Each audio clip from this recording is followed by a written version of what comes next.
बोलो श्री गणेश जी महाराज की जय। भाद्रपद महीने की चौथ की व्रत कथा। शुक्ल पक्ष श्री गणेश जी के जन्म की कथा। भाद्रपद महीने में शुक्ल पक्ष की चौथ पर ही भगवान श्री गणेश जी का जन्म हुआ था, इसलिए इस दिन भी व्रत किया जाता है। व्रत की विधि इस पुस्तक में पहले बताए अनुसार ही है, लेकिन ध्यान रहे इस दिन कथा कहने के बाद में ब्रजधाम प्रकाशन मथुरा द्वारा प्रकाशित श्री गणेश चालीसा की 11 प्रतियों का विभिन्न लोगों में वितरण भी अवश्य करें।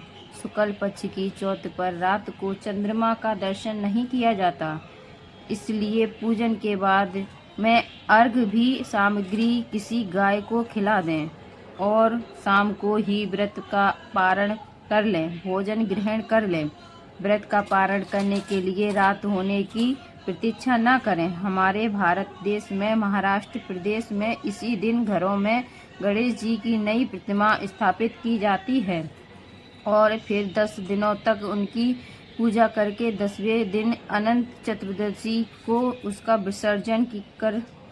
विसर्जन की जाती है और फिर 10 दिनों तक उनकी पूजा करके 10वें दिन अनंत चतुर्दशी को उनका विसर्जन कर दिया जाता है।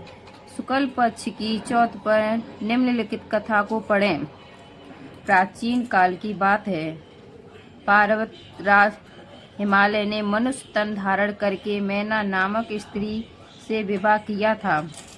फिर वह सुखपूर्वक जीवन यापन करने लगे।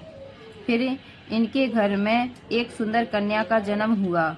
उसका नाम उमा और रखा गया था। पर्वतराज हिमालय की पुत्री होने के कारण उनको पार्वती भी कहा जाता था। इन पार्वती ने अत्यंत कठोर तप करके भगवान शिव को प्रसन्न किया और उन्हें पति रूप में प्राप्त किया। इस प्रकार से शिव और पार्वती अत्यंत सुखपूर्वक रहने लगे। एक बार भगवान शिव कहीं पर भ्रमण के लिए गए थे, तब पार्वती ने अपने तन के अंश से एक पुतले का निर्माण किया और फिर उसमें प्राण फूंककर उसे सजीव कर दिया। उस बालक को उन्होंने अपना पुत्र माना। फिर पार्वती ने उस बालक को आज्ञा दी, हे पुत्र, मैं अपने घर में अंदर जा रही हूँ, अब तुम किसी को भी अंदर मत आने देना। इस प्रकार से आज्ञा देकर पार्वती अंदर चली गईं। थोड़ी देर बाद जब भगवान शिव वापस आए और घर में जाने लगे तो उस बालक ने उनको रोका। तब भगवान शिव ने कहा, हे बालक, मैं पार्वती का पति हूँ, मुझे अंदर जाने दो। लेकिन तब भी वह बालक ने शिव जी को अंदर नहीं जाने दिया। तब उन दोनों में युद्ध प्रारंभ हो गया। तब शिव जी ने अपने त्रिशूल से बालक का सिर काट दिया। इतने में ही पार्वती घर से बाहर आ गई।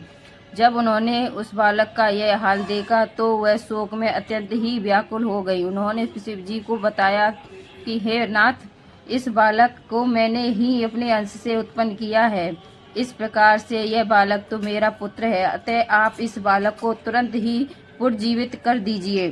तब शिव जी ने एक मरे हुए हाथी का बच्चे सिर लाकर उस बालक के सिर पर लगा दिया और उसे पुनर्जीवन कर दिया। भगवान शिव ने उस बालक को वरदान भी दिया कि हे पुत्र, तुम अति बुद्धिमान बनो, आज से तुम गणेश जी गणपति कहलाओ, तुम प्रथम पूज्य बनोगे।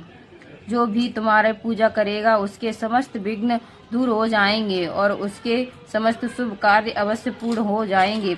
भगवान शिव ने आगे कहा, आज के दिन जो भी मनुष्य तुम्हारा पूजन करेगा, व्रत रखेगा और तुम्हारे जन्म की इस कथा को कहेगा, सुनेगा, उसके समस्त पाप नष्ट हो जाएंगे। ऐसा मनुष्य इस संसार में समस्त प्रकार के सुखों का उपभोग करके अंत में मोक्ष प्राप्त करेगा।